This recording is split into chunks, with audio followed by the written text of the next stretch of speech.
విజయవాడలో గోరంట్ల మాధవ్పై నమోదు కేసు ఏందంటూ విజయవాడ పోలీసులు నోటీసులు ఇవ్వడానికి గోరంట్ల మాధవ్ ఇంటికి వచ్చినటువంటి నేపథ్యం గోరంట్ల మాధవ్ కూడా ఇప్పుడే నోటీసులు కూడా అందుకున్నటువంటి నేపథ్యం ఏం చెప్తారు గోరంట్ల మాధవ్ మాటలను? సార్ ఏంటి సార్ నోటీసుల అంశం? ప్రభుత్వం ఈ రాష్ట్రంలో అత్యాచారాలు జరుగుతున్నాయి, హత్యా ప్రయత్నాలు జరుగుతున్నాయి, హత్యలు జరుగుతున్నాయి. ఈ ముద్దాయిలను వెంటనే అరెస్టు చేసి ఈ రాష్ట్రంలో శాంతి భద్రతలను పరిరక్షించండి అనే మాటను సోషల్ మీడియా ద్వారా, ప్రింట్ మీడియా ద్వారా, ఎలక్ట్రానిక్ మీడియా ద్వారా ఈ ప్రభుత్వానికి మా భావ ప్రకటన స్వేచ్ఛ మేరకు మేము అడగడం జరిగింది, ప్రశ్నించడం జరిగింది. అసలు ముద్దాయిలను వదిలేసి ఎవరైతే ప్రశ్నిస్తున్నారో ఆ ప్రశ్నించే వారిపైన కేసులు కట్టి ఈరోజు జైల్లోకి పంపిస్తున్న విషయాన్ని మనమందరం కూడా గమనిస్తూనే ఉన్నాం. అందులో భాగంగానే నాపైన కూడా విజయవాడ పోలీసులు ఒక కేసును రిజిస్టర్ చేసినట్లు, ఆ కేసులో నోటీసును తీసుకుని రావడం జరిగింది. ఆ నోటీసును తీసుకున్నాను నేను. 5వ తారీఖు నాడు విజయవాడ పోలీస్ స్టేషన్కి హాజరుగమ్మన్నారు. ఖచ్చితంగా నాకు ఆ రోజు వీలైతే నేను హాజరవుతా. వీలు కాని పక్షంలో నాకు వీలు కావటం లేదు, ఇంకొక డేట్ని ఇవ్వండి అడిగే ప్రక్రియ జరుగుతోంది.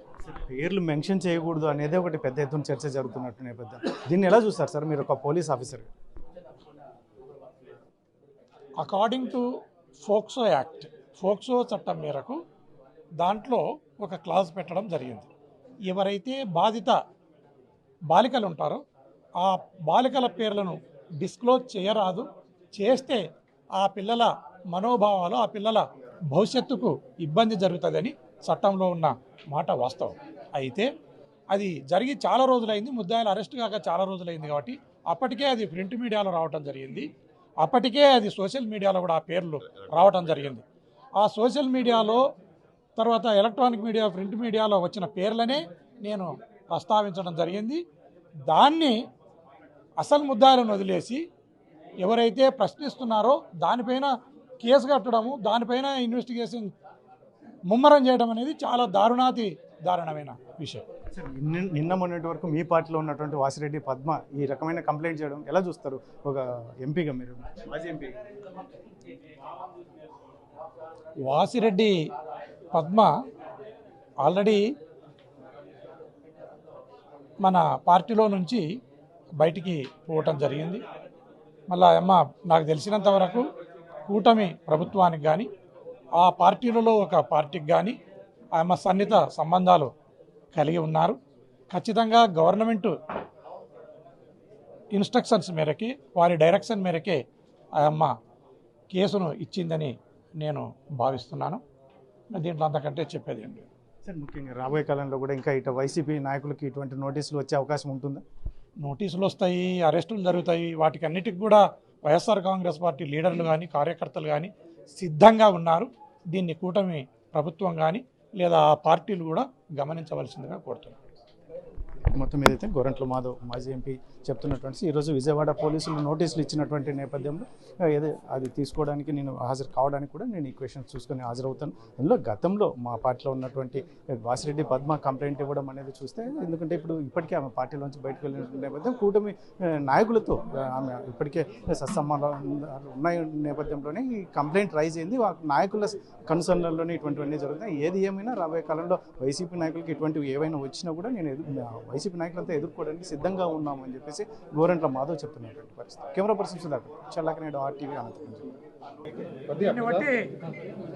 ఈ రాష్ట్రంలో ఏం జరుగుతుంది అనేది మనం బాగా అర్థం చేసుకుంటే, రాజ్యాంగం ఇచ్చిన భావ ప్రకటన స్వేచ్ఛను, మాట్లాడే హక్కును, ప్రతిపక్షం అనేది ప్రజాస్వామ్యంలో సోషల్ మీడియా ద్వారానో, ప్రింట్ మీడియా ద్వారానో, ఎలక్ట్రానిక్ మీడియా ద్వారానో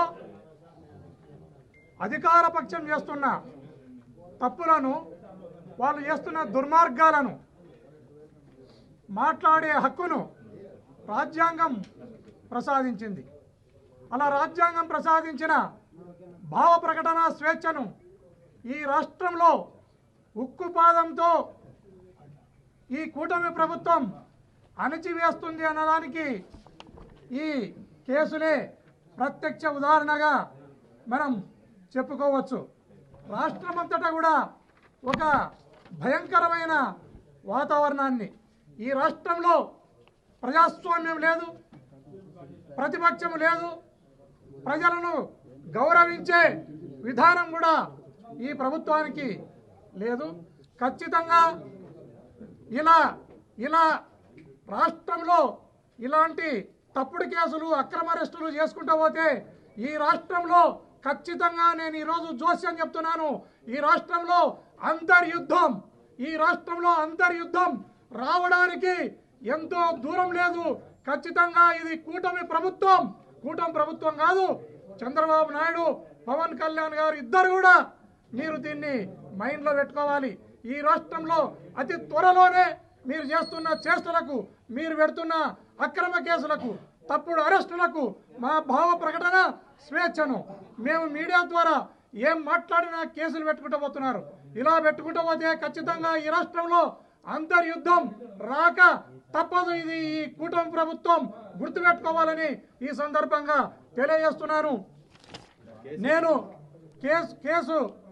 కేసు కట్టడం జరిగింది. వీళ్ళు విజయవాడ పోలీసులు కేసు కట్టినట్లు నోటీసును నేను ఇప్పుడే తీసుకున్నాను.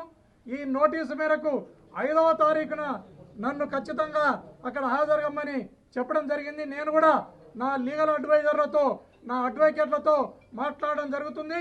మాట్లాడి నేను ఒక ప్రొసీజర్ ప్రకారమే, నేను ఒక పౌరునిగా నాకుండే రైట్స్ను అన్ని క్లెయిమ్ చేసుకుంటూనే నేను ఖచ్చితంగా పోలీసులకు కూడా సహకరిస్తా, కోర్టులకు కూడా సహకరిస్తానని ఈ సందర్భంగా తెలియజేస్తున్నాను.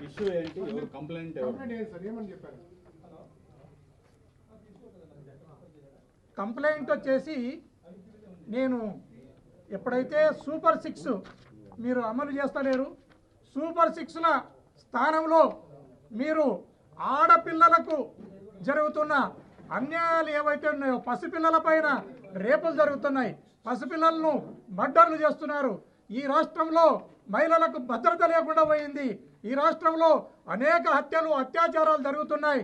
వీటిపైన ఈ ప్రభుత్వం ఖచ్చితంగా ధ్యాస పెట్టాలి. సూపర్ 6ను ఎగరగొట్టి వీటిని అమలు చేస్తున్నారు మీరు అనే మాట నేను మాట్లాడడం జరిగింది. దాని మీదనే కేసును రిజిస్టర్ చేసినట్లు నోటీసులు ఇచ్చినారు.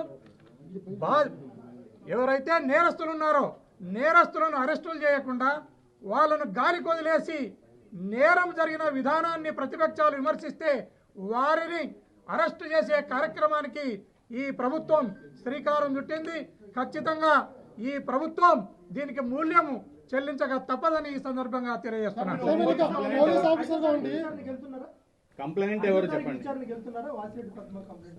5వ తారీఖు నాడు నేను పోవాలనా లేదా అనేది కూడా నిర్ణయం చేసుకుంటే నా షెడ్యూల్లో కూడా చూసుకుంటా. నా షెడ్యూల్లో ఏదైనా ఆ తారీఖు నాడు, 5వ తారీఖు నాడు ఏదైనా ఇబ్బందికరమైన పరిస్థితి ఉంటే ఇంకో డేట్ అడుగుతా. లేదు నాకు వీలైతుంది పోవడానికంటే ఆ రోజు నేను హాజరవుతాను. ఈ సందర్భంగా